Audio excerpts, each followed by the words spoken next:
Esto es un proyecto de Alison George, que ella hizo en 2021. Y de lo que se trata un poco es de poner en perspectiva cómo funcionan las redes neuronales, ¿vale? Desde un punto de vista muy básico.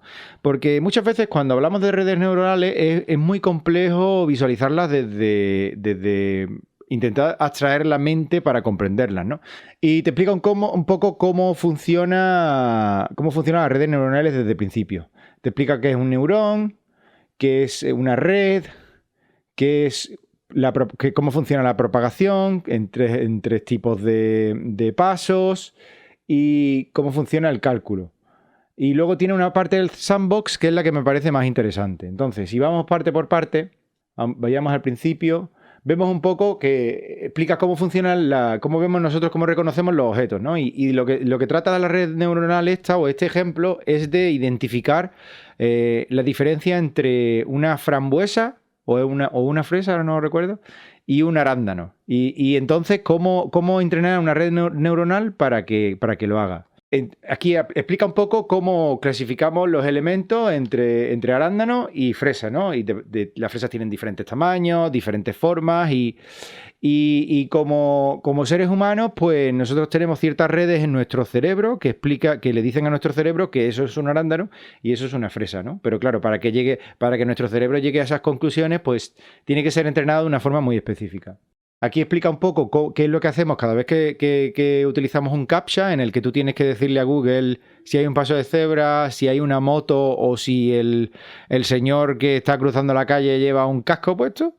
Lo que estamos haciendo realmente es entrenar a redes neuronales en problemas que son muy complejos porque hay ciertas partes de un entrenamiento de una red neuronal que se convierten en complicado porque no hay suficientes datos verídicos que sean capaces de ser utilizados para entrenar a red neuronal. Por ejemplo, ese caso en el que se ve, no sé si habréis visto el meme este del tío así súper sudando porque aparece un CAPTCHA de Google y hay un píxel, literalmente un píxel en uno de los recuadros que está pintado el paso de cebra, pero en el resto no. Y tú dices, ¿eso se cuenta como sí o como no?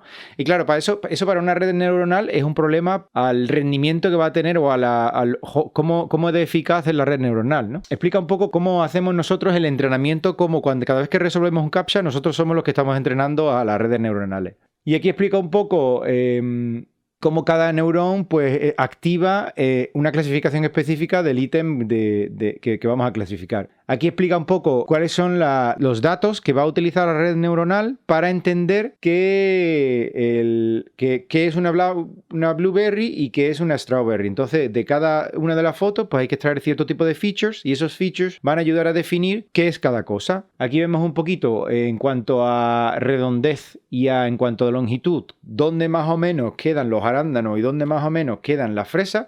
Esto obviamente son un montón de ejemplos diferentes y aquí poco utilizando los dos features que hemos dicho o los dos datos, las piezas de información que hemos dicho que son importantes para clasificar una arándano o una fresa, que en este caso van a ser la redondez y la longitud, pues más o menos podemos ver aproximadamente por dónde pasa la línea que separa lo que es una fresa y lo que es un arándano. Aquí es donde vamos a tomar la decisión. Esta es la capa escondida, que sería donde se definen los pesos que van a ayudar a decidir si un arándano es arándano o es fresa, dependiendo de la redondez y de la longitud. ¿Ves? Y aquí, por ejemplo, explica un poco el input o la entrada, la información de entrada que tiene un neurón y cómo tiene que tomar una decisión de salida, ¿no? Y eventualmente el neurón, dependiendo de la entrada, pues va a tener una salida que va a decir si se activa o no se activa, es decir, si es 0 o 1. Se pueden añadir tantas capas como sea necesario. Por ejemplo, una de ellas podría ser el color, que en este punto pues sabemos que la mayoría del centro de la foto es de un color o de otro, y eso podría ser otro tipo de entrada que se le podría añadir a la red neuronal para hacer la clasificación de imágenes.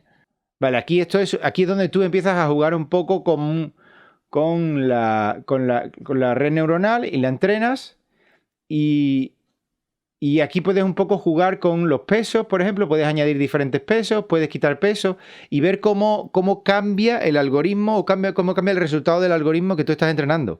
Y todo esto se hace en una página web. O sea, me parece alucinante.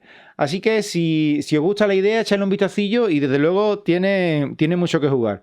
El proyecto ha sido creado por Alison George y puedes seguirla en Twitter o en su página de la universidad.